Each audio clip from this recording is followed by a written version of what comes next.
ଜୟ ଜଗନ୍ନାଥ। ଆତ୍ମାନୁଭୂତି ଭାବି ଦେଖେ ଯେବେ ଏ ଦୁନିଆ କେତେ ରଙ୍ଗ ବେରଙ୍ଗର ପୂର୍ଣ୍ଣ। ବିଜ୍ଞାନ ସାଜିଛି ଅତି ଆପଣାର, ଜିଣିପାରେ ସବୁ ମନ।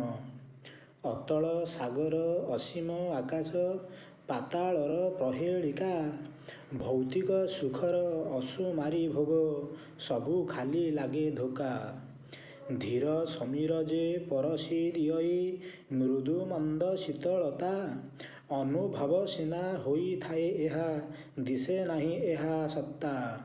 ଆତ୍ମା ସେହି ରୂପେ ଭ୍ରୁକୁଟି କୁଟୀରେ, ହୀରା ତୁଲ୍ୟ ବିଦ୍ୟମାନ। ଜ୍ଞାନ ନେତ୍ରେ ଦେଖି ହୁଅଇ ଯେ ପୁଣି, ସ୍ଥୂଳେ ନୁହେଁ ଦୃଶ୍ୟମାନ। ବିଜ୍ଞାନ ଦେଇଛି ଅସୀମ ଶକତି, ବାହ୍ୟ ସୁଖ ମାୟା କ୍ରାନ୍ତି।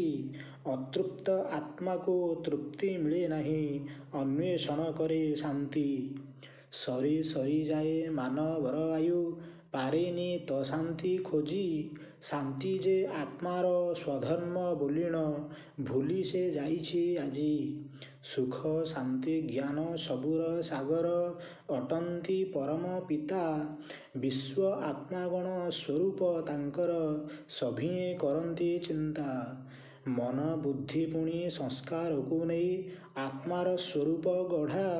ଆତ୍ମାନୁଭୂତିକୁ ପାଥେୟ କରିଣ, ଜ୍ଞାନ ମାର୍ଗ ପାଠ ପଢ଼ା। ଜୟ ଜଗନ୍ନାଥ। ଆତ୍ମାର ସ୍ୱରୂପ ହେଉଛି ଆନନ୍ଦ ସ୍ୱରୂପ। ଆତ୍ମା ହିଁ ଆନନ୍ଦ।